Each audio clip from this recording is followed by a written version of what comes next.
First of all, let me greet you a happy Resurrection Sunday, brothers and sisters. And I think one of the best things that we can do right now is to remind ourselves of what the Lord had done for us. And of course, we all glory in the cross, but oftentimes we forget that the empty tomb is just as important as the cross. Because through the cross of Jesus Christ, we have been saved because He has paid the penalty of our sins. But how is that validated? It is only validated through the resurrection. And I'd like to read to you 1 Corinthians chapter 15. And let me read beginning at verse 12. Now, if Christ is preached that He had been raised from the dead, how do some among you say that there is no resurrection of the dead? But if there is no resurrection of the dead, not even Christ has been raised. And if Christ has not been raised, then our preaching is vain. Your faith also is vain. Moreover, we are even found to be false witnesses of God, because we testified against God that He raised Christ, whom He did not raise, if in fact the dead are not raised. For if the dead are not raised, not even Christ has been raised. And if Christ has not been raised, your faith is worthless. You are still in your sins. Now, this passage teaches us the great importance of the Lord's resurrection. Apart from the resurrection, what had happened at the cross would have been without value. Now, why do we say that? Well, of course, what is it that happened at the cross? As we review the essentials of the gospel, we understand that because we are sinners, the wages of sin is death. And therefore, death has to be applied for our sins to be forgiven. The Lord Jesus Christ took our own place. He became our substitute.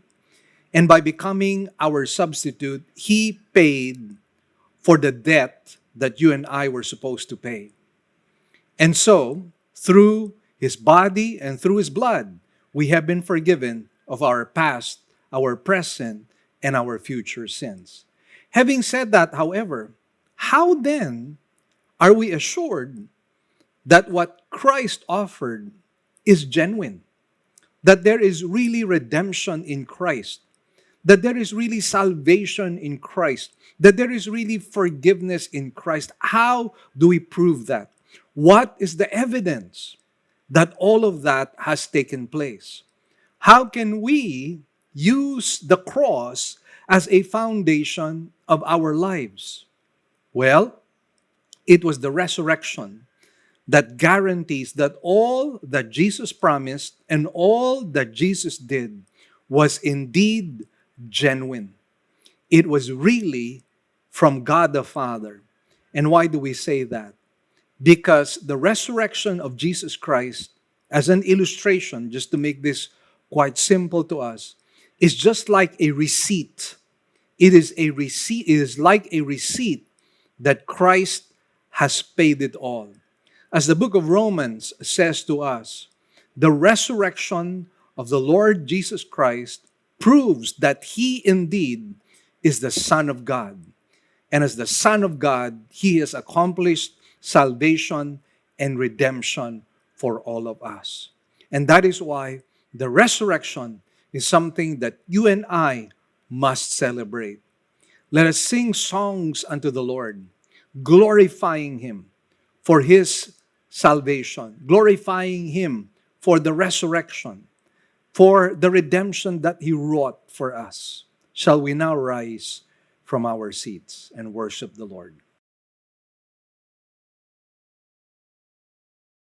I will give thanks to you, my God. I will exalt your holy name forever and ever. Every day I will bless you.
of God, His only begotten One, the Lion of Judah, prophesied Messiah, light of the world, the living Word. You are the Prince of Peace,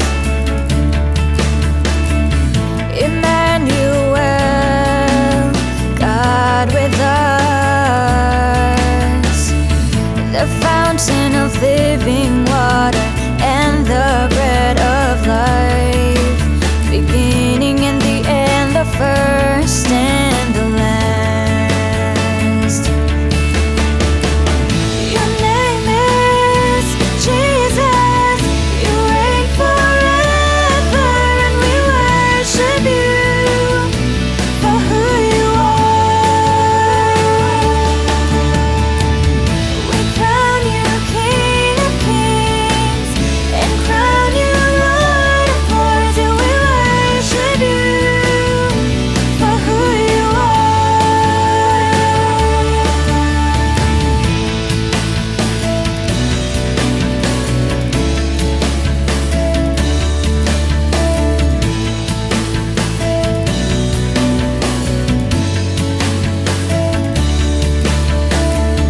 You are the righteous Christ, the perfect sacrifice,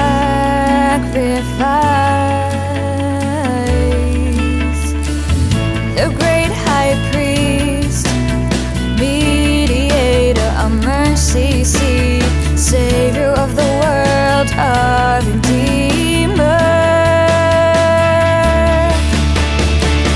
Your name is Jesus, you reign forever, and we worship you for who you are. We crown you King of Kings and crown you Lord of Lords, and we worship you for who you are. Be exalted for who you are.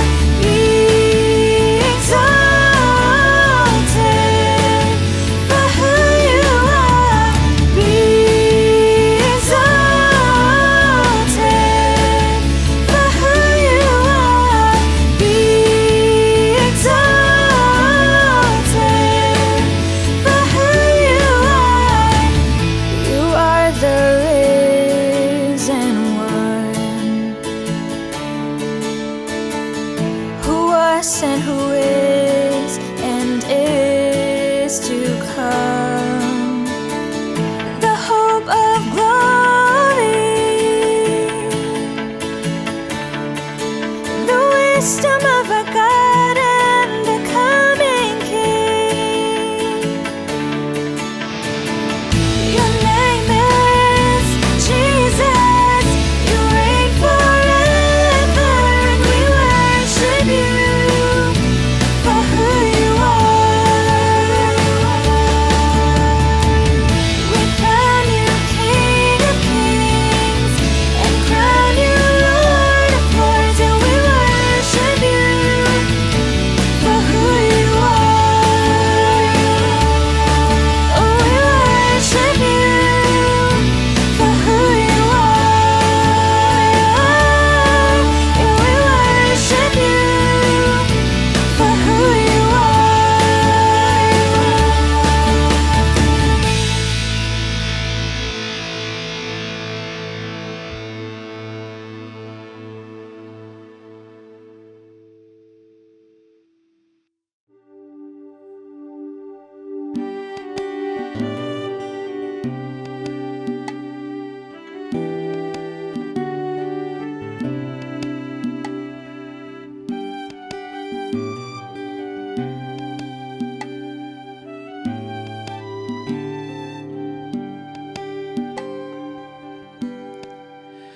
Like a clay in the pot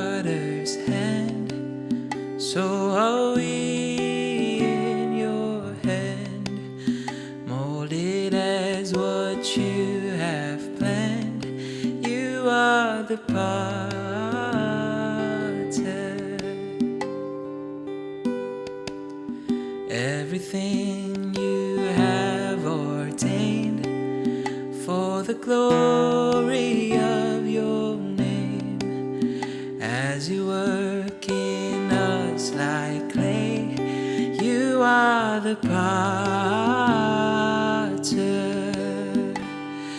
God of all, sovereign ruler of the earth, you are in control of everything, so we sing glory be to your name. You reign like a clay in the potter's hand, so are we in your hand, molded as what you have planned. You are the potter. Everything you have ordained for the glory of your name, as you work in us like clay, you are the potter. God of all, sovereign ruler of the earth, you are in control of everything, so we sing glory be to your name. You reign, for we are created in your image, mold us to be more like you. Purify us, sanctify us, till your work on us is through. For we are created in your image, mold us to be more like you. Purify us, sanctify us, till your work on us is through.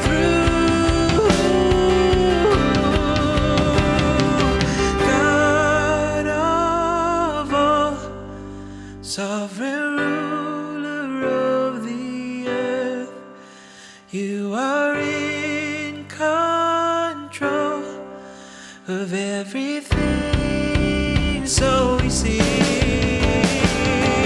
God of all, sovereign ruler of the earth, you are in control of everything, so we sing glory be to your name. Glory be to your name. Glory be to your name. You reign.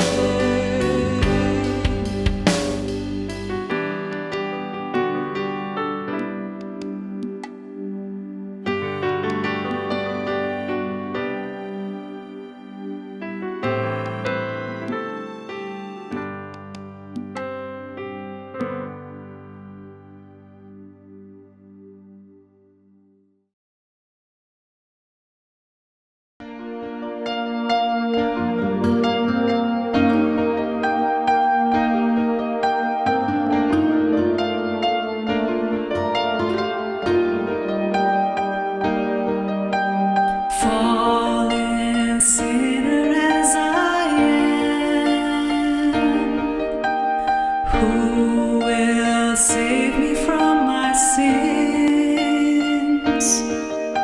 In need of mercy and grace, who shall come to rescue me? What love, what grace that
Here are our announcements. We now have two kinds of services.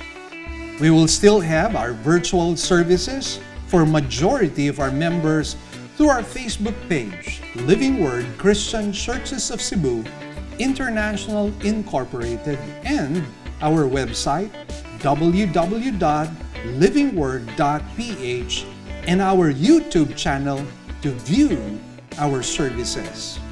We enjoin you to watch the coverage of our service every Sunday at 9 o'clock in the morning. Our sermon can also be heard over DYFR FM 98.7 every Saturday and Sunday at 8 p.m. Good news, brothers and sisters, Enough is Enough is making a comeback in our church right now, and we are selling it again at 275 pesos here in our church, and you can get a copy right now and share it among your friends. IBI would like to make an announcement.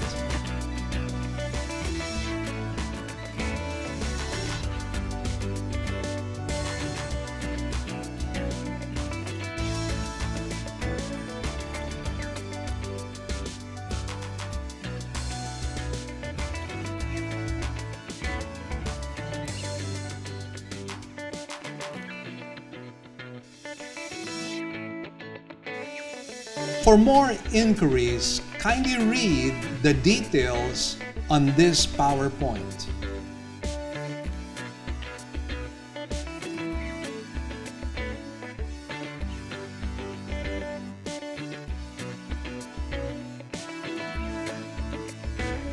We'd also like to thank our partners and those our members who have been consistently giving to partner with us in the work of the Lord. We'd like to share our giving channels to those who would like to partner with us in the work of the Lord. You can deposit your love offerings to the following banks. Banco de Oro. Account name is LWCCCII. The account number is 001-000-60800. We also have a BPI account. Account name is Living Word Christian Ministries Cebu Incorporated. Account number is 1021023481. Finally, we have RCBC. Account name is LWCCCII. Account number is 14520052886. You may also send your love offerings and donations online through our website. Go to www.livingword.ph and click Give, and then a dialog box comes out of it. Kindly click on your giving preferences. Thank you, and God bless.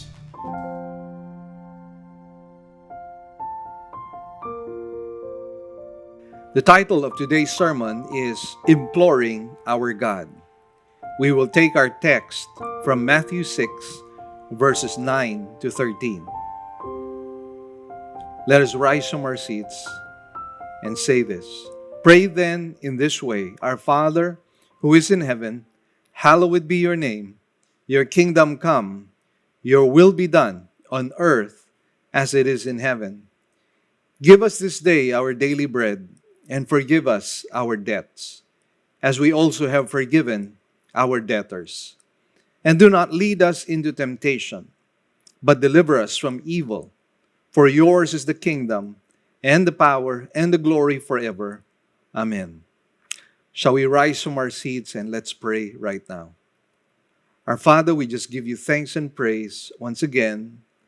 This is a wonderful Sunday, the Resurrection Sunday of our Lord Jesus Christ, without which, Lord, our faith would be in vain. We thank you, O Lord, that because of this event, our salvation is sealed, our redemption is guaranteed. And we look forward to the time when we ourselves will also be resurrected as we receive our glorified and redeemed bodies. Indeed, Lord, it is a blessing to be in you, to have you, Lord Jesus, as our Lord and Savior. Once again today, we ask, Lord, that you might minister to us. Let your anointing be in our midst, O Lord. Let Jesus be magnified. We give you thanks and praise. In Jesus' name we pray. Amen and amen. Once again, we thank the Lord. Today happens to be Resurrection Sunday. It is a very important event. It is as important as the cross and also the death of the Lord Jesus Christ, because without the resurrection, there is no faith to hold on. In fact, our prayers would be useless because Jesus would be exposed as an impostor, as a false prophet, as a false Messiah. But you and I know that there is undeniable proof that Jesus rose from the dead with 500 and more witnesses experiencing an encounter with the resurrected Jesus Christ himself. And so we are thankful to God for that. And I believe that the subject matter that we're going to study is relevant in connection with the resurrection. Because as I mentioned to you, without the resurrection, our prayers, not only our faith, but our prayers would be in vain. Now, last weekend, we began our study of the Lord's Prayer. And what did we see? We saw the pattern as well as the priorities of that prayer. And it is something, obviously, that we need to imbibe, something we need to follow. It should be a paradigm whenever we come before the Lord and approach Him. We should see the Lord's Prayer as a pattern, as a model for all of us. And we got to study quite a number of characteristics right at the very beginning of the Lord's Prayer. And we saw that first and foremost is the agenda of God. And what did we see? Well, first of all, it's very important that we magnify or worship His name. That is first and foremost. Secondly, we are looking into His glory among the nations. And finally, we likewise saw the manifestation of His will and His kingdom here on earth. So those are the three priorities of the Lord Jesus Christ when it comes to our approaching God the Father. And again, this blessed morning, we will study more about the Lord's Prayer, and we will continue where we left off. So allow me to just give you a little review of what we had studied previously, the outline. So we saw three main points of the passage. So what did we see? First part, we saw God's agenda in verses 9 to 10. Under that, we have God's name in verse 9. We have God's kingdom in verse 10. And God's will likewise in verse 10. Now we segue into the second point. We already completed the first point, so we will now begin our study with the second point. And the second point teaches us about our agenda. We see this in verses 11 to 13. Under that, we have verse 11, our provision. And then in verse 12 and 14 and 15, our forgiveness. And then in verse 13, our deliverance. And in verse 13, we find the reason for prayer. So right now, let's begin and let's talk about our second major point, our agenda, which is found in verses 11 to 13. And it speaks about our provision. Now it says here in verse 11, give us this day our daily bread.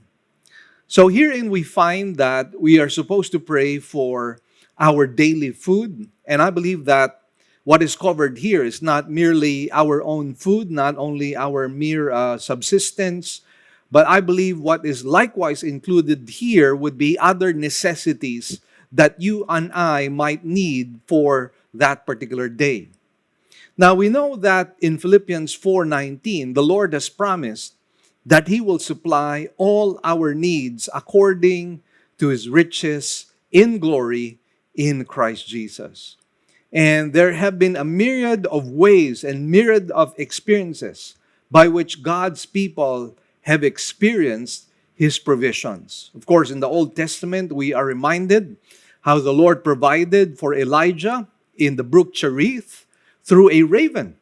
The raven was bringing daily food to Elijah at that time. And then, of course, when Israel was walking in the wilderness for 40 years, God was providing manna from heaven. And so even in the Old Testament, we have seen that God has proven Himself to be the great provider. And today, once again, we know that He has promised the same thing for us. You know, there's this interesting story that I read, actually something supernatural, because this was how the Lord provided for a group of missionaries supernaturally. There was a missionary together with a team of about 11 who visited a village, and they happened to come across a Reformed church. And so they said, "Is there work for us in this place?" And the Reformed pastor was very quick to say, "There is no work for you here. This is such a small village, and we cannot provide for food for your team." And so he said that there is no work for you here.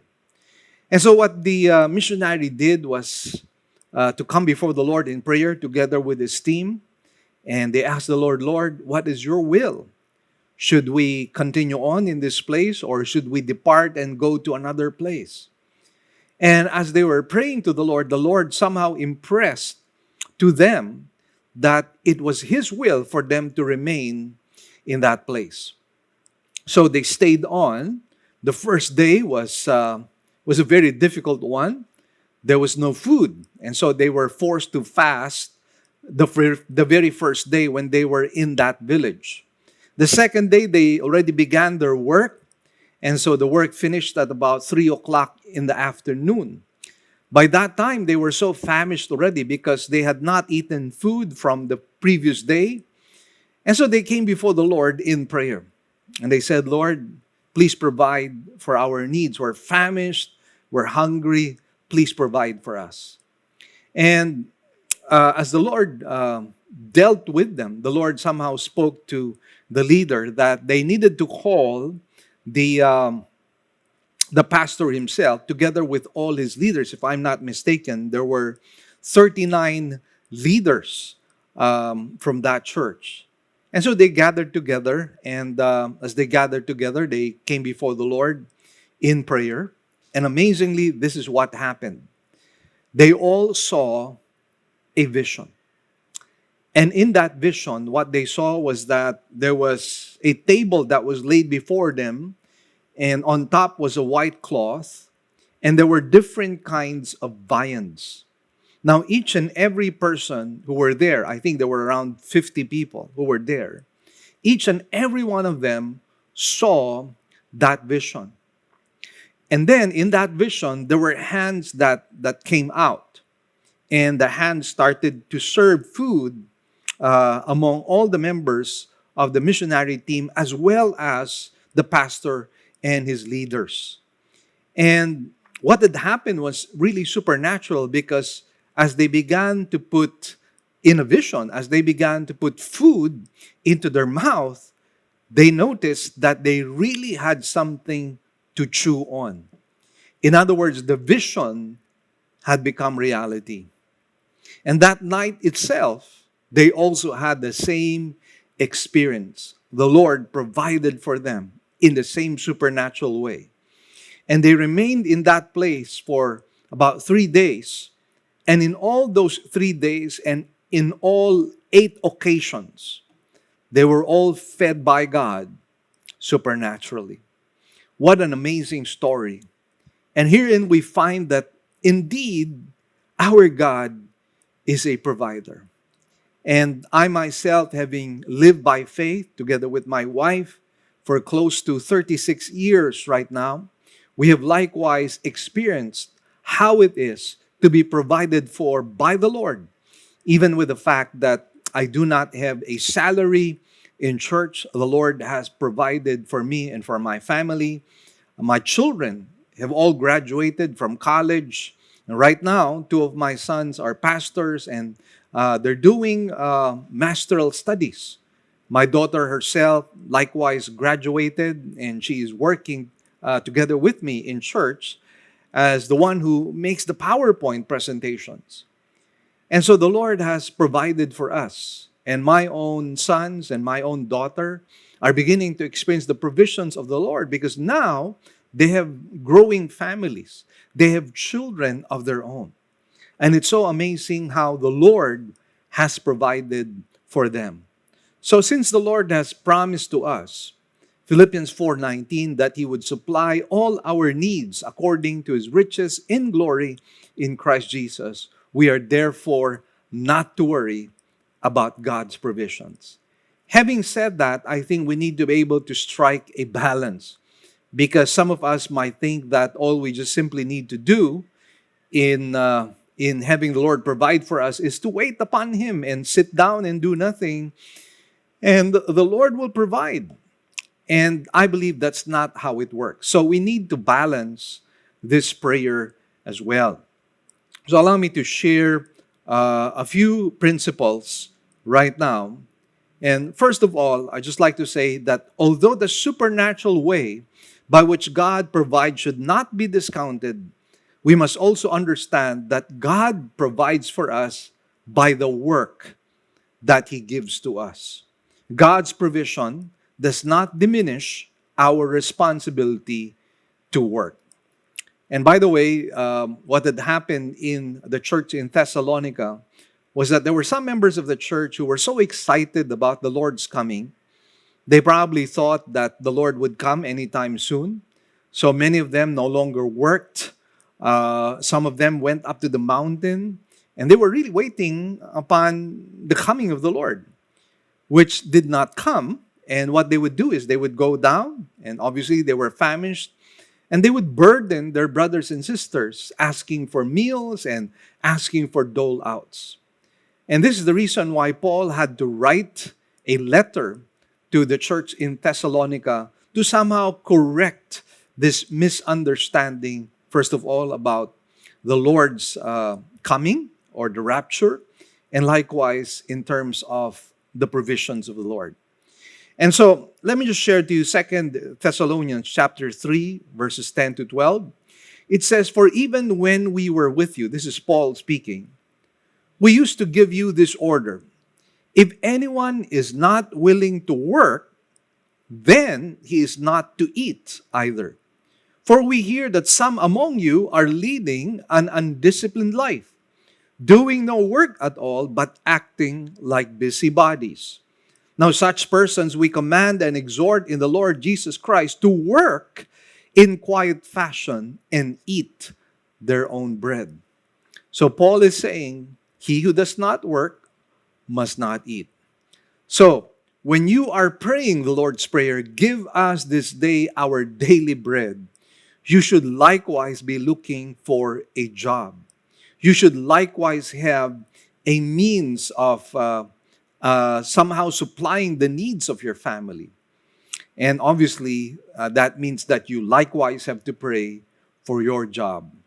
And again, as most especially for the fathers in the family, remember that God has tasked you to be the provider, the breadwinner in your family. Now, that does not discount the fact that our wives could possibly work and help us. But then, as the patriarch of the family, we are supposed to be the breadwinners. And that is why, if there is somebody who should really be leading in prayer, it should be the father. And so again, let us understand that while God has given us an assurance that He will provide for our needs, the way normally that He does that is through the work that He gives to us.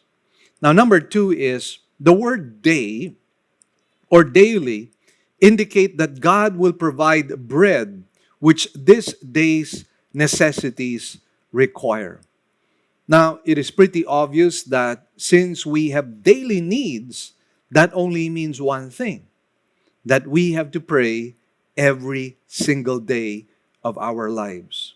That is why if we go back to the example of the Israelites, the manna that God provided from heaven was only good for that day. So they had to trust the Lord once again for manna the following day. And the same thing is true in our case. We need to be constantly praying to the Lord every single day for our own needs. We cannot ask God for our annual supply of bread. I'd like to quote to you something which was shared by A.B. Simpson, one of the more respected preachers and Bible teachers of his time. And I'd like to share his quotation. This is what he says. Many of us tend to think that God gives us the great gift of grace in one great lump sum. But it is not like that. That would be dangerous for us. If God just gave us all His glorious gifts of grace in one large lump sum, we would be in danger of enjoying the gift and forgetting all about God. He does not give the gifts all at once. He gives it to us in installments. Obviously, the desire of God in our quest for our daily necessities is our daily dependence on Him. And that is what prayer is all about. Prayer is submitting ourselves to God. Prayer is humbling ourselves before the Lord. It is saying to God, Lord, I need you. And apart from you, Lord, I am nothing. I can have nothing. And so we need to continually pray to the Lord and seek His face that He might provide for us. Now, third principle here is that we are to pray for our needs and not our greeds. That is why here what is being talked about are the bare necessities, the bare minimum in life's existence. And that is what we need to be praying for. And if God chooses to bless us with more than what we need, then that's a tremendous blessing, of course. But then again, that is something that we should not always expect every single day of our lives. Now, number 4, we cannot expect God to give abundantly if we are negligent in our giving. In 2 Corinthians chapter 9, verse 6 and following, it says, "Now this I say, he who sows sparingly will also reap sparingly, and he who sows bountifully will also reap bountifully. Each one must do just as he has purposed in his heart, not grudgingly or under compulsion, for God loves a cheerful giver. And God is able to make all grace abound to you, so that always having all sufficiency in everything, you may have an abundance for every good deed. As it is written, He scattered abroad, He gave to the poor, His righteousness endures forever. Now He who supplies seed to the sower and bread for food will supply and multiply your seed for sowing and increase the harvest of your righteousness. You will be enriched in everything for all liberality, which through us is producing thanksgiving to God." Now, I know there are various points of view when it comes to the matter of giving. There are some people who say that the New Testament does not teach tithing any longer, and what the Bible teaches is grace giving.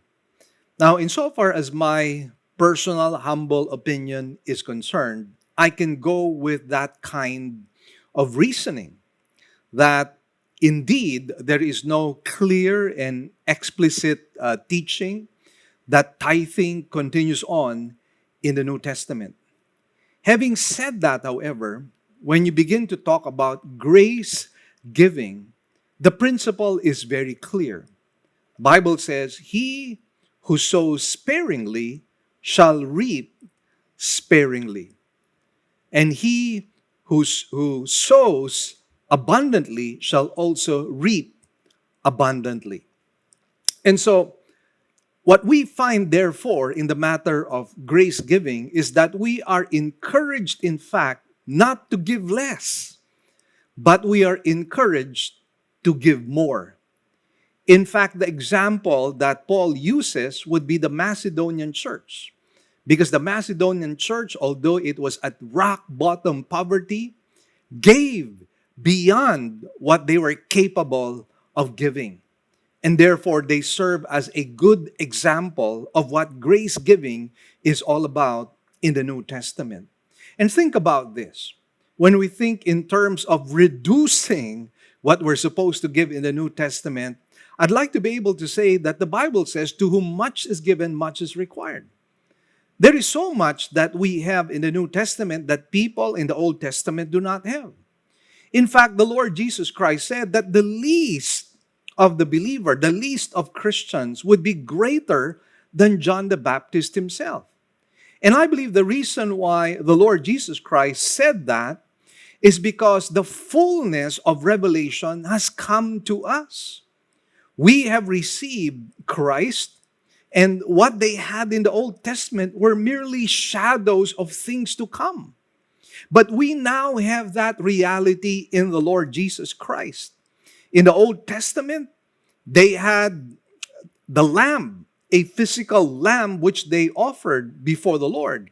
But now in the New Testament, the Lamb of God, Jesus Christ, has suffered and died and paid for our sins.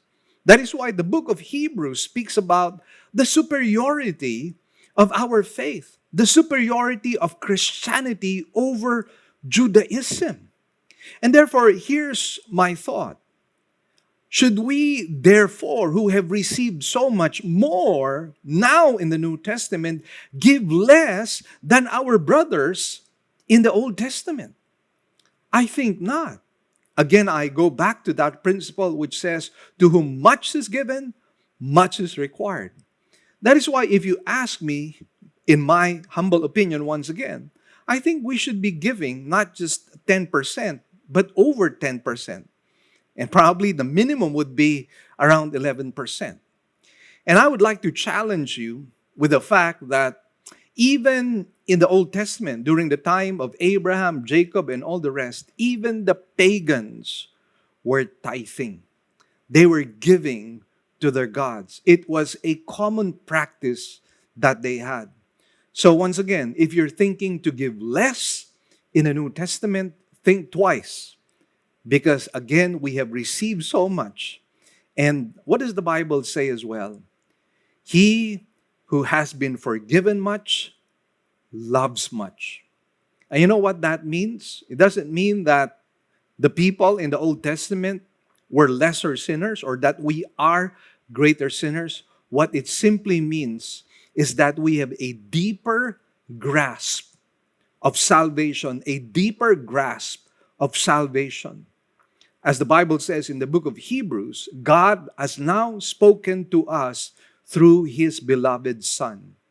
Therefore, because of the greatness of the revelation handed over to us, because of the greatness of the love that was displayed on the cross, should you and I think about giving less in the New Testament? I think not. And think about this. A lot of us keep on claiming Philippians 4, verse 19. My God shall supply all my needs according to His riches in glory in Christ Jesus. Friends, let me just tell you this. The context of that is that the Philippian church could claim God's supply for the simple reason that they were faithful in their giving. They were supplying the needs of Paul, who was in prison at that time. And in response, Paul said, and my God shall supply all your needs. That's why, again, when we pray to the Lord, give us this day our daily bread, please do not remove that out of the context of giving as well. The context of giving must come into play whenever we pray, give us this day our daily bread. Now, here's a fifth principle. Sometimes God might withhold His provisions temporarily. For what reason? To teach us contentment. And this is exactly what happened in the case of Paul. Paul had to learn contentment. And in Philippians 4:11-13, it says, not that I speak from want, For I've learned to be content in whatever circumstances I am. I know how to get along with humble means, and also I know how to live in prosperity. In any and every circumstance, I've learned the secret of being filled and going hungry, both of having abundance and suffering need. And then he says, I can do all things through him who strengthens me. So sometimes God might allow us to go through some periods of probably financial difficulty, if only to teach us about contentment. I recall a rich young man who went into the pastorate. He felt that he had a calling in the Lord, and so he went into full-time ministry. And as he went into full-time ministry and was assigned in a province, his faith was tested because there was very little provisions. And he recalls that one time when he had a loaf of bread, and he divided the loaf of bread into three parts. One part of the loaf would be eaten in the morning, another loaf during lunchtime, and then the last piece of bread would be at night. What was God teaching him? God was teaching him about contentment. And so, again, in those very rare occasions, when you and I do go hungry, when you and I do have suffering lot, do not think that God has abandoned you. But perhaps God is testing you, trying to see what is in your heart. But then again, we come before the Lord and bring our concerns before Him. Give us this day our daily bread. Now, under our agenda, we also have our forgiveness as the next thing we are to pray for. In verse 12, it says, "And forgive us our debts, as we also have forgiven our debtors." Now, what exactly was the Lord Jesus Christ talking about here when He speaks about debt? Well, when He speaks about debt here, He is talking about sin. Sin is a debt that we owe God. And when we say, forgive us our debts, what we are really asking God to do is to cancel our debts before Him. Now, you and I know that there are two kinds of sin. You have the sin of commission, wherein we commit sins, either presumptuously or out of weakness or intentionally. Well, whatever it is that we do that is against the laws of God, that is called a sin of commission. The other one is called the sin of omission. Now, in the sin of omission, if you know the right thing to do and you don't do it, then it is considered a sin unto you. Now, those things, obviously, you have to confess. Now, when it comes to the sin of omission, we have James chapter 4, verse 17, to explain it to us. It says, "Therefore, to one who knows the right thing to do and does not do it, to him it is sin." So again, there are two kinds of sins. You have the sin of commission, and then you have the sin of omission, both of which we have to ask forgiveness for. Now, interestingly, forgiveness is something that is highlighted by the Lord Jesus Christ, not only in the Lord's Prayer, by the way, but also in verses 14 to 15, which tells us that such an emphasis makes us realize that this is a primary and fundamental issue with God. It is a primary and fundamental issue with God. And why should it be a primary and fundamental issue? Well, in the first place, if you and I do not receive forgiveness for all our sins, there will be no redemption. There will be no salvation. Secondly, without the forgiveness of our sins, we cannot experience intimacy and fellowship with God. We can never have communion with Him. That is why the forgiveness of our sins is a primary and fundamental issue. That is why in our prayers, we are to be conscious and aware of continually confessing and repenting of our sins. Because this is very, very essential insofar as our relationship with God is concerned. And so again, if you want intimacy and communion with Him, then very important that we ask for forgiveness for all our sins. Now, also, why is it that it says here, forgive us our debts as we also have forgiven our debtors? Now, before I explain that, I'd like to read also verses 14 and 15. Why do we have to forgive others? Verse 14 reads, for if you forgive others for their transgressions, your heavenly Father will also forgive you.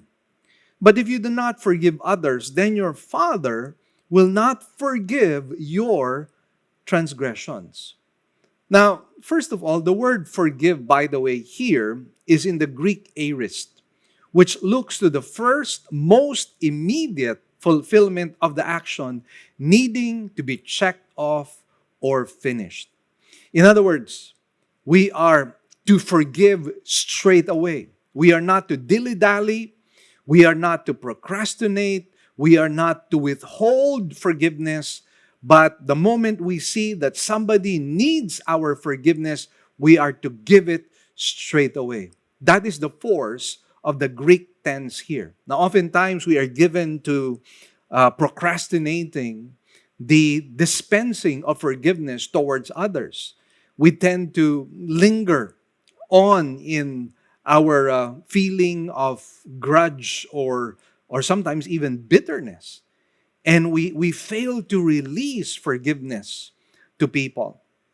And again, the Greek aorist tense here is telling us, no, do not dilly-dally on this thing. You have to forgive people as soon as possible, straight away, forgive them. Now, God forgives our sins as we forgive others. Now, what does that mean? Does it mean that I have to forgive others for salvation to come to me? Now, in the first place, I just like you to know that the ones that the Lord is teaching here in the matter of the Lord's Prayer are those who are His children. That is why it says, our Father. You cannot pray, our Father, unless first of all, you are a child of God.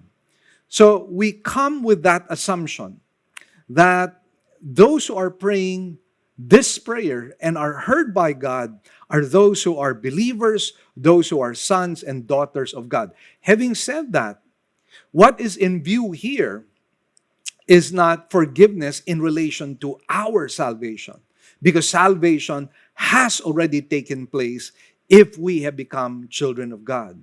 So what therefore does it mean that we are to forgive others? We are to forgive others in the same way that God has forgiven us.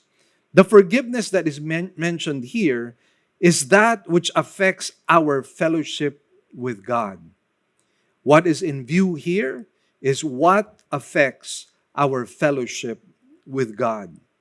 In other words, when you and I carry and linger long in the matter of bitterness, what we lose is our communion, our fellowship, our intimacy with the Lord.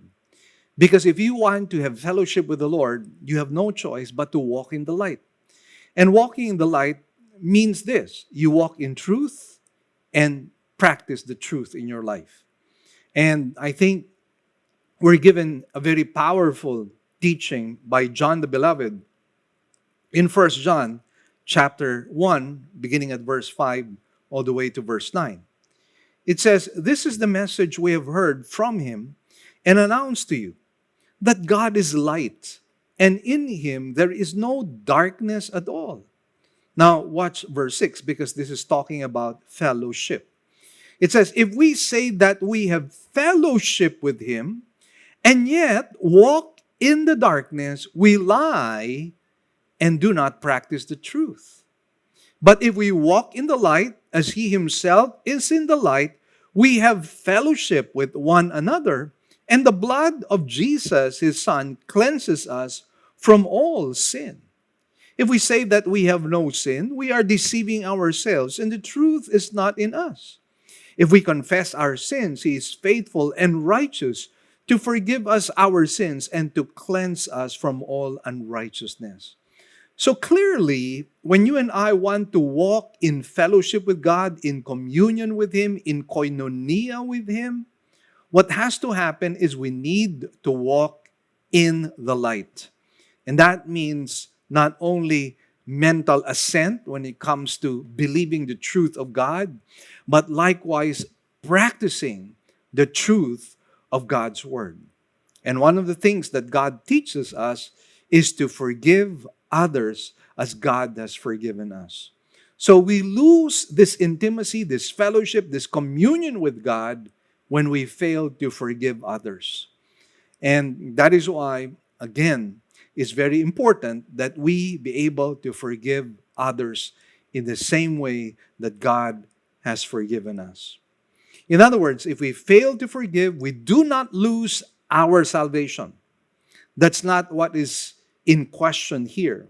We do not lose our salvation. We lose our communion and intimacy with the Father. It is impossible for one to be in fellowship with God as long as he or she harbors ill will in one's heart. And as an illustration, I recall when I went to Korea, one of the things that we did in Korea was to visit their museum. And it's a must-see. The Koreans would insist that you go to their museum. And in the museum, you will find dioramas. And in these dioramas, what you would discover is the intense and great suffering that they suffered under their Japanese conquerors. And some of their women were raped. Some of them, as you very well know, became comfort women. And they suffered great atrocities in the hands of the Japanese soldiers. And I would often hear this among my fellow Korean believers. They would always tell me, we're supposed to forgive, but it is so hard to forgive the Japanese. Again, they know the responsibility that if they are to walk in communion with the Lord, they will have to forgive the atrocities of the Japanese people. And again, this is something like a stumbling block to them. And perhaps in our case, there might also be other stumbling blocks. But the important thing is to be released, to experience the emancipation that comes when we dispense forgiveness towards other people. Forgiveness is the evidence of being a Christian. The question is, how can one who has experienced God's forgiveness not forgive other people? To be given the gift of forgiveness means that we have the responsibility to pass it on. If we have received the doctrines of grace, that only means we should be gracious as well. Now, it may also mean that this is one of the most difficult things for some people to overcome. I understand that. And that is why, again, let me just read to you what the Lord has to say here in verse 14 and 15. It says, "For if you forgive others for their transgressions, your heavenly Father will also forgive you. But if you do not forgive others, then your Father will not forgive your transgressions." Now, there was one believer who had great difficulty applying those verses of Scripture. And I'd like to share his story just so you would understand how he was able to overcome the difficulty of forgiving other people. And this is the story. On February 9, 1960, Adolf Kurs III was kidnapped and held for ransom. 7 months later, his body was found on a remote hillside. He had been shot to death. Now, Adolf Kurs IV the son, then 15 years old, lost not only his father, but his best friend. For years, young Coors hated Joseph Corbett, the man who was sentenced to life for the slaying of his father.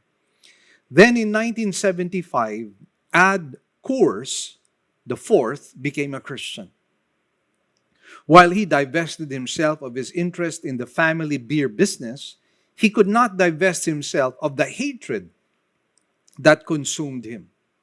Resentment seethed within him and blighted his growth in faith. He prayed to God for help because he realized how his hatred for Corbett was alienating him from God and other persons.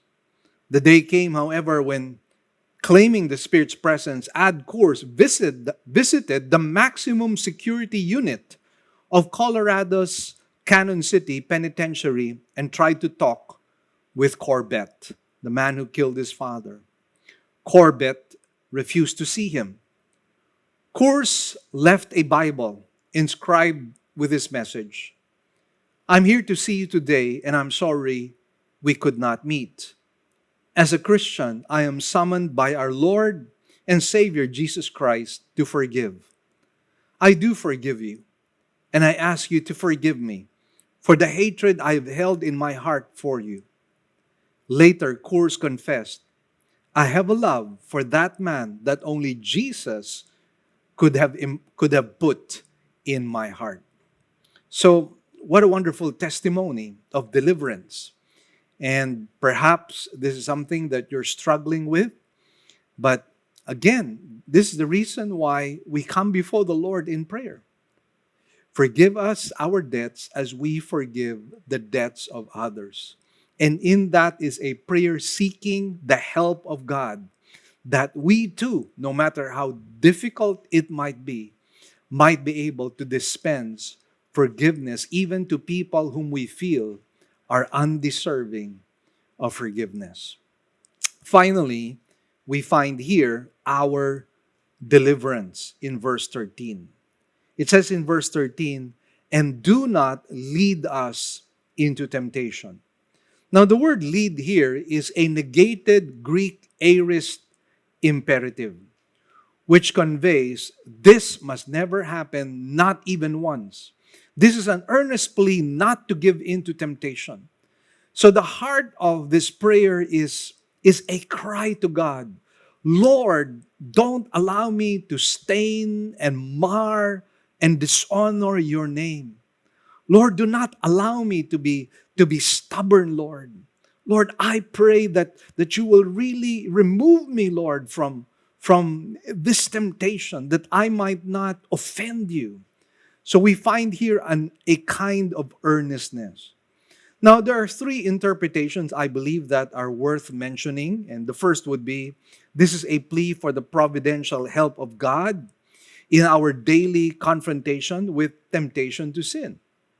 Now, you and I know that we do get tempted every single day of our lives, probably not in the same level every single day. But we need to be dependent on the Lord at all times. As the Bible says, "Take heed if you think you stand, lest you fall." Some of us fail to pray because we think that we're strong enough spiritually and we don't need the help of God. We don't need the strength of the Lord. We are greatly mistaken. He who honestly seeks and has the assurance of forgiveness of past sin, he who has been saved by the Lord, will strive to avoid committing sin in the future. We owe God a debt of gratitude. We owe God a debt of love. And therefore, we hate sin. And we do hate ourselves as well when we do commit sins against the Lord.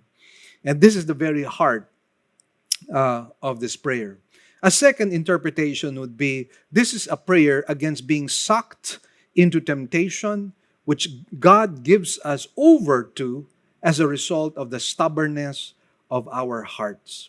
Again, this is a prayer against being sucked into temptation, which God gives us over to as a result of the stubbornness of our hearts.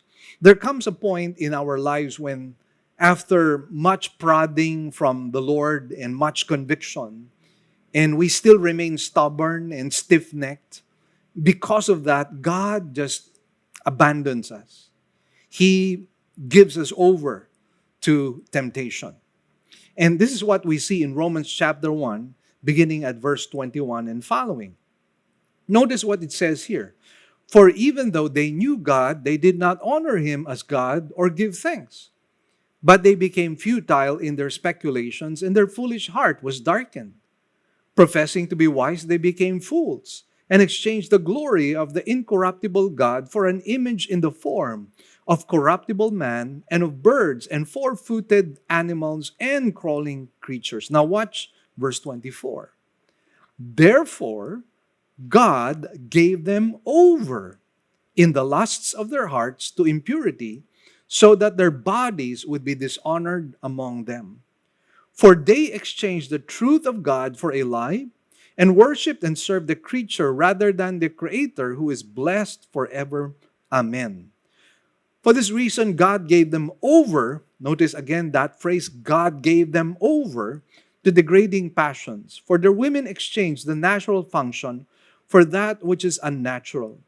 And in the same way, also the men abandoned the natural function of the woman and burned in their desire toward one another, men with men, committing indecent acts and receiving in their own persons the due penalty of their error. And just as they did not see fit to acknowledge God any longer, God gave them over to a depraved mind to do those things which are not proper. So again, the phrase God gave them over. So I believe when we're praying, do not lead us into temptation. We're really saying, Lord, don't allow me to be stubborn. Don't allow me to be stiff-necked. Don't allow me to continually resist the conviction of the Holy Spirit. Because if we resist the conviction of the Holy Spirit, then God has no choice. He gives us over to whatever it is that we want to do. But again, remember, it is not God who is the one who is tempting us. He just gives us over because of the stubbornness of our hearts.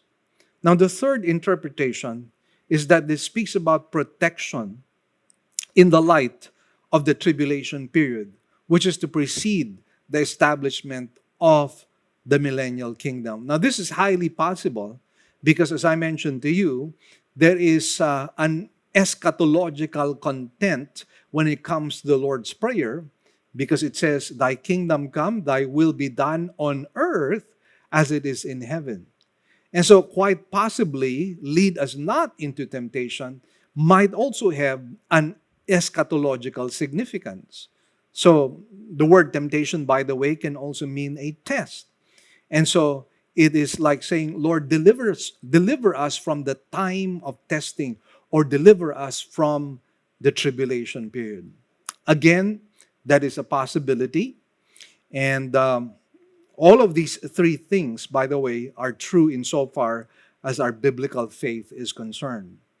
Now, when it says, but deliver us from evil, this may be a general prayer for deliverance and may include the following: deliverance from Satan, deliverance from temptation, deliverance from the tribulation period, deliverance from harm. So all of these things, obviously, we need to pray for. Now, finally, we find the reason for prayer in verse 13. It says, For yours is the kingdom and the power and the glory forever. Amen. Now, let me just tell you, this last verse of Scripture is not found in some of the older manuscripts. So it is quite possible this was not really part of the original. Having said that, however, there is nothing heretical in what this verse is saying. All that is being said here is actually true. And what we find here is a doxology of praise as well as a note of victory. And obviously, those things would not be wrong. We are to give glory and praise to God because He truly deserves everything. And not only that, this is really a note of victory because as the Bible clearly states to us, everything will be put under the feet of the Lord Jesus Christ, and there will be the consummation of the ages, and God will gain dominion over everything as in the beginning. And that is why, in summary, what we find here is that prayer begins and ends with God. It began with God's agenda. It ends with God's glory as well as the primary focus. So prayer begins and ends with God as the primary focus. As a conclusion, I'd like to share to you 1 Peter chapter 5, verse 6. Therefore, humble yourselves under the mighty hand of God, that he may exalt you at the proper time, casting all your anxiety on him, because he cares for you. So friends, again, the Lord's Prayer. We need to pray. We need to pray for God's agenda and then also our agenda. And the reason is for the glory of God. Shall we bow our heads in prayer at this time? Our Heavenly Father, we thank you and bless you for this wonderful day. We thank you that you have taught us the pattern and the priorities of prayer. And today, Lord, we will likewise celebrate the Lord's Supper. And we ask, oh God, that you might guide us all throughout this time. Thank you, Lord, in Jesus' name. Shall we read right now 1 Corinthians chapter 11, beginning at verse 23. It goes, "For I received from the Lord that which I also delivered to you, that the Lord Jesus, in the night in which he was betrayed, took bread. And when he had given thanks, he broke it and said, 'This is my body, which is for you. Do this in remembrance of me.' In the same way, he took the cup also after supper, saying, 'This cup is the new covenant in my blood. Do this as often as you drink it in remembrance of me.'" So, as we remember the Lord's table, let us once again understand the significance of what the Lord's table is teaching. The bread teaches us that the body of the Lord Jesus Christ became our substitute. We are the ones who are supposed to suffer the penalty of our sins. And the penalty of our sins is death. The Bible says the wages of sin is death. But the death that you and I were supposed to suffer, the penalty that you and I were supposed to pay, the Lord Jesus Christ has paid for that. Therefore, because of that, in exchange for bearing our sins, he grants to us his own righteousness. The cup symbolizes the blood of Jesus Christ. The Bible says, without the shedding of blood, there is no remission of sins. And therefore, the blood of Jesus cleanses us from our past, our present, and future sins. This is what we celebrate when we perform the Lord's table. And I pray that you and I would take this seriously. And for those of us who have not yet received Christ as Lord and Savior, you need to submit yourself first of all to Christ. You need to first of all understand that salvation is completely his work and not your work. And then and only then, upon understanding that salvation is completely the work of God, the work of Christ, can you celebrate the salvation that God offers freely to all men. So, shall we come before the Lord in prayer right now? Heavenly Father, once again, we thank you for Jesus Christ, and we thank you for his sacrifice. We pray, Lord, that as we get reminded of what he had done for us, our love for him will grow deeper. Lord, we ask that there will be worship in our hearts. There will be a depth of gratitude towards you. And Father, may we truly serve and consecrate ourselves rather before you. Lord, we thank you in Jesus' name. Amen. Amen. Let us partake of the bread and the wine.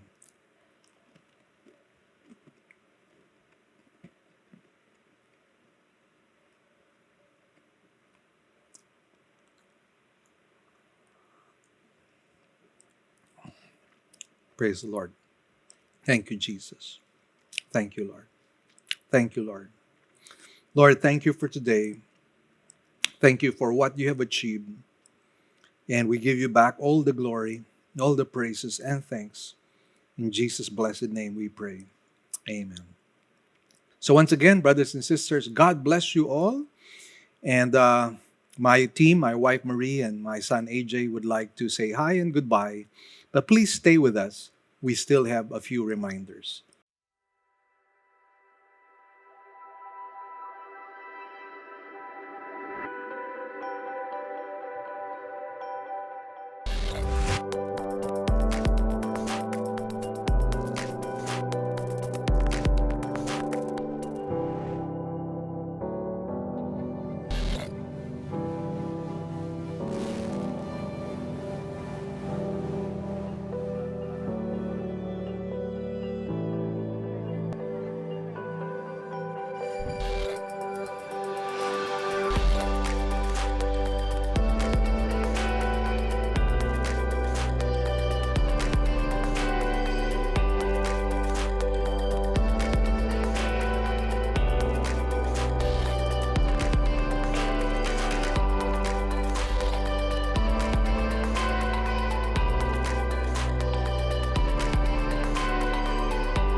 Good day, brothers and sisters. This is Pastor Mel Caparros once again from Living Word Christian Church.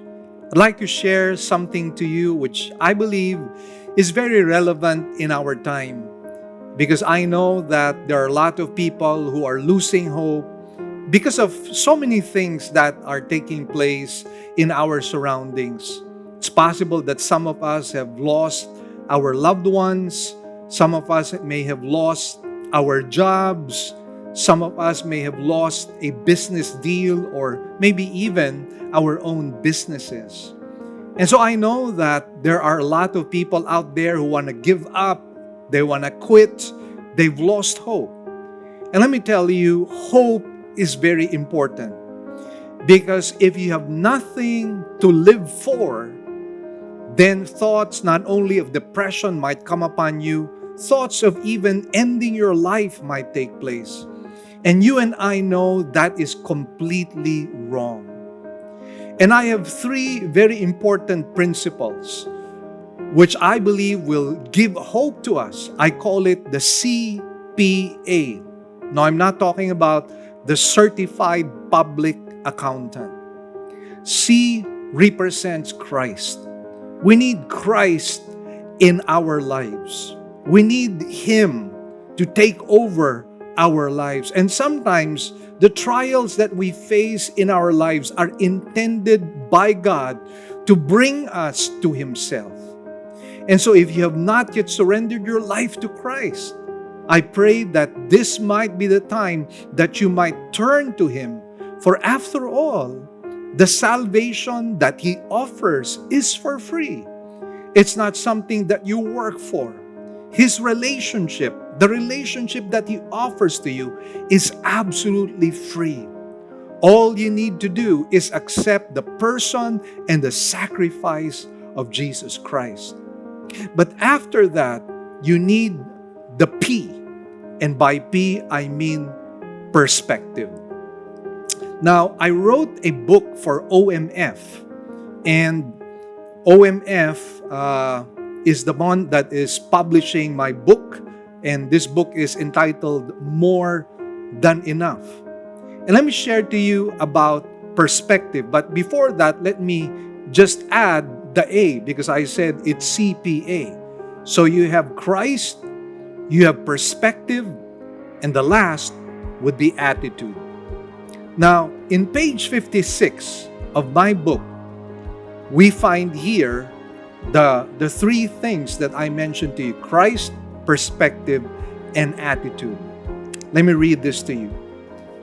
In page 56, it says, the second verse in the passage says, "Consider it all joy, my brethren, when you encounter various trials." James describes the trials that his readers would encounter as various, or poikilos in Greek, which is literally translated as multicolored, and was later used figuratively as various kinds or modes, diversified, manifold. Thus, trials may come in different kinds, modes, types, shapes, shades, forms, grades, levels, degrees, and intensity. What is interesting is that the Bible also says when and not if, indicating the trials are a certainty. They will come. Notice the phrase, my brethren, indicating that Christians are not exempted from trials. Perspective tells us, consider it all joy when you go through trials. Jesus said so himself. These things I have spoken to you, so that in me, in Christ, you may have peace. In the world you have tribulation, but take courage, I have overcome the world. So Christian, be prepared, because trials are going to take place sometime in your life. And then Dr. Harold Sala states, and this speaks about attitude, tragedy never leaves you where it finds you. It will either drive you closer towards God or else away from Him. It all depends on where you put your tragedy, between you and God or behind you. God is not silent in times of tragedy. He speaks through it to the man or woman who listens to His voice. So is there hope? Yes, there is. Christ, perspective, attitude. And this book from OMF, More Than Enough, will teach you about Christ, perspective, and attitude. There is hope, brothers and sisters. More Than Enough from OMF Lit.